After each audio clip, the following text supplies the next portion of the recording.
Two men, 5 young lives, unimaginable horror. The story of Lawrence Bittaker and Roy Norris is one of the darkest chapters in American criminal history. In the late 1970s, the sun-drenched landscape of California became a hunting ground. The Golden State, known for its dreams and opportunities, turned into a nightmare for many. Lawrence Bittaker and Roy Norris, forever to be known as the Toolbox Killers, spread terror and despair. Their names became synonymous with fear, their faces a haunting reminder of the evil that lurks in the shadows.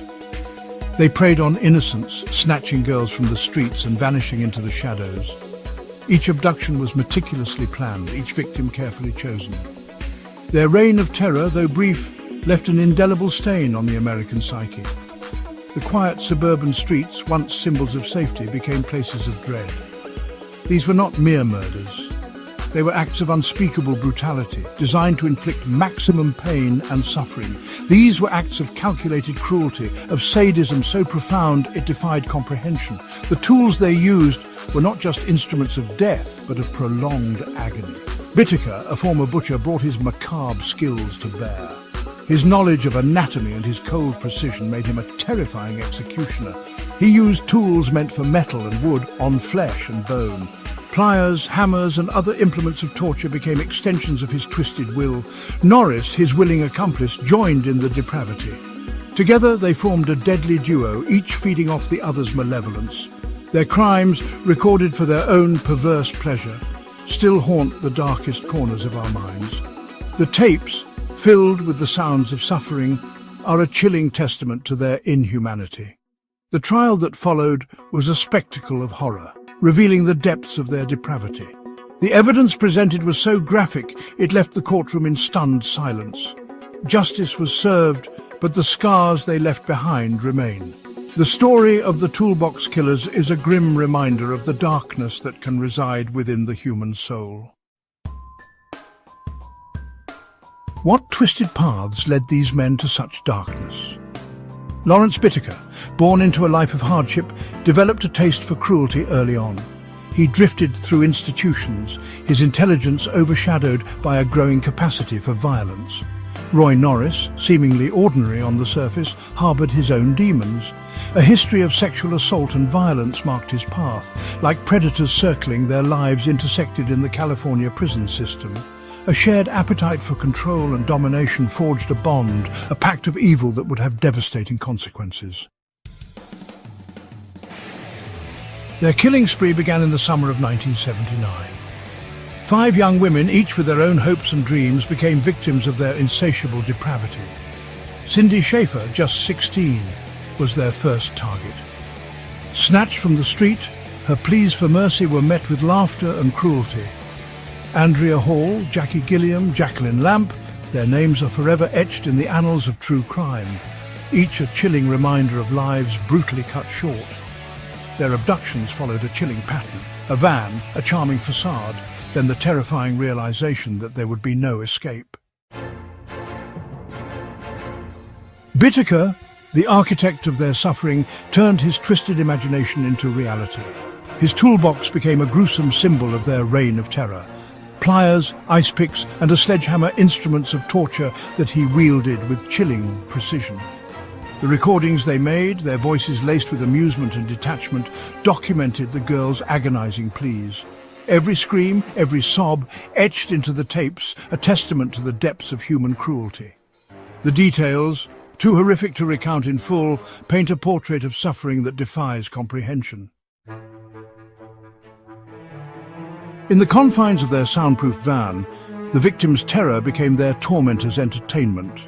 Bittaker, his voice cold and calculating, directed the suffering like a conductor leading an orchestra. Norris, his laughter echoing through the van, participated with chilling enthusiasm. The tapes, played in court, revealed the true extent of their depravity. Jurors wept. Lawyers struggled to maintain their composure. The screams of those girls, forever imprinted on magnetic tape, became a chilling testament to the darkness that can reside in the human heart. But even in the face of unimaginable horror, the human spirit can endure. One victim, Shirley Lynette Ledford, fought back with a ferocity born of desperation. She refused to submit quietly to her fate. Her resistance, though ultimately futile, bought precious time. Time that allowed another victim, 16-year-old Cindy Shapiro, a chance to escape. Battered, bruised and traumatized, she stumbled into the night, her cries for help piercing the darkness. Her escape marked a turning point, the beginning of the end for Bittaker and Norris. Cindy Shapiro's testimony, harrowing yet courageous, proved crucial in bringing the killers to justice. Her words painted a vivid picture of the horrors she endured, leaving the courtroom in stunned silence. The bravery she displayed in recounting her ordeal was nothing short of remarkable, and it became a turning point in the case. Her detailed description of the events and the perpetrators provided the police with the necessary information to track down the culprits. Police, armed with her description and the chilling evidence found in the van, closed in. The van, a mobile chamber of horrors, contained incriminating evidence that linked Bittaker and Norris to the crimes. Forensic experts meticulously combed through the vehicle, uncovering traces of their heinous acts. The evidence collected was irrefutable, and it painted a grim picture of the duo's activities. Bittaker and Norris were arrested, their reign of terror finally at an end. The community breathed a collective sigh of relief as the news of their capture spread. The arrest was a testament to the relentless efforts of law enforcement and the bravery of the survivors who came forward. The streets felt a little safer, but the memories of their crimes lingered. The trial that followed shocked and horrified the nation. The courtroom was packed with spectators, all eager to see justice served. The media coverage was extensive, and the public's interest in the case was intense. The details that emerged during the trial were almost too horrific to believe, and they left an indelible mark on everyone who heard them. The tapes, played in court, left no doubt as to their guilt. The audio recordings were a chilling testament to the cruelty and depravity of Bittaker and Norris. As the jury listened, the gravity of the crimes became painfully clear. The evidence was overwhelming, and it painted a vivid picture of the suffering endured by the victims. Bittaker, defiant to the end, received the death penalty. His lack of remorse was evident throughout the trial, and it only served to deepen the public's revulsion. The judge's decision was met with a mix of relief and sorrow, as the families of the victims grappled with their loss. Norris, in a plea deal to avoid the same fate, was sentenced to 45 years to life. His demeanor during sentencing was one of defeat, a stark contrast to his partner's defiance. The plea deal was a contentious point, but it ensured that Norris would spend the rest of his life behind bars. Justice was served, but the scars of their crimes ran deep. The courtroom scenes were filled with a mix of emotions, relief, sorrow, and a lingering sense of injustice. The families of the victims would carry the weight of their loss forever, and the community would never forget the terror that Bittaker and Norris brought into their lives. The verdicts brought a sense of closure, but the healing process was just beginning. The Toolbox Killers left an indelible mark on the American psyche. Their crimes, so brutal and depraved, shattered the illusion of safety. Parents held their children closer. The hitchhiking culture, once a symbol of freedom, became forever tainted by fear. The case sparked debates about capital punishment, about the nature of evil, and about society's responsibility to protect its most vulnerable members. The wounds inflicted on the victims' families remain open, a constant reminder of the loved ones lost to such senseless violence.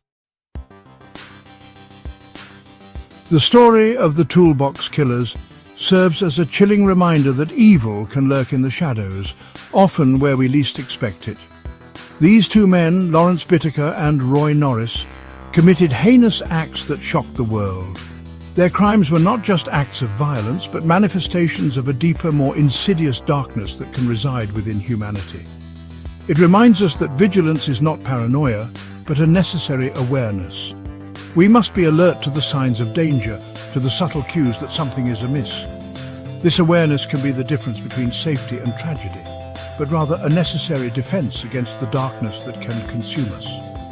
In a world where shadows can hide the most malevolent intentions, our vigilance is our shield. It is what keeps us and our loved ones safe from harm. We must learn from the past, from the stories of those who have suffered. The tragedies that have shaped our present are not just tales of sorrow, but lessons in resilience and the human spirit's capacity to overcome. From the tragedies that have shaped our present, each memorial, each candle lit in remembrance, is a testament to the lives lost and a call to action for the living. We must honor their memory by ensuring that their stories are not forgotten.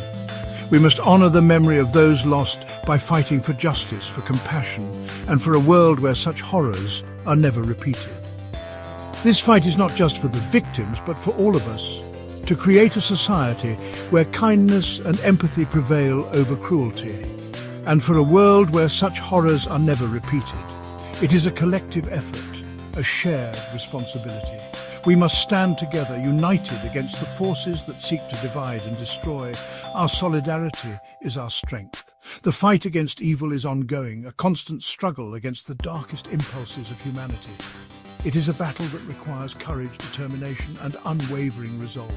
We must remain vigilant, a constant struggle against the darkest impulses of humanity. We must remain vigilant for the sake of ourselves and for the generations to come. Our vigilance today ensures a safer, brighter future for those who will follow in our footsteps. For the sake of ourselves and for the generations to come, let us be the guardians of light in a world that can often be shrouded in darkness. Together we can make a difference, one vigilant act at a time.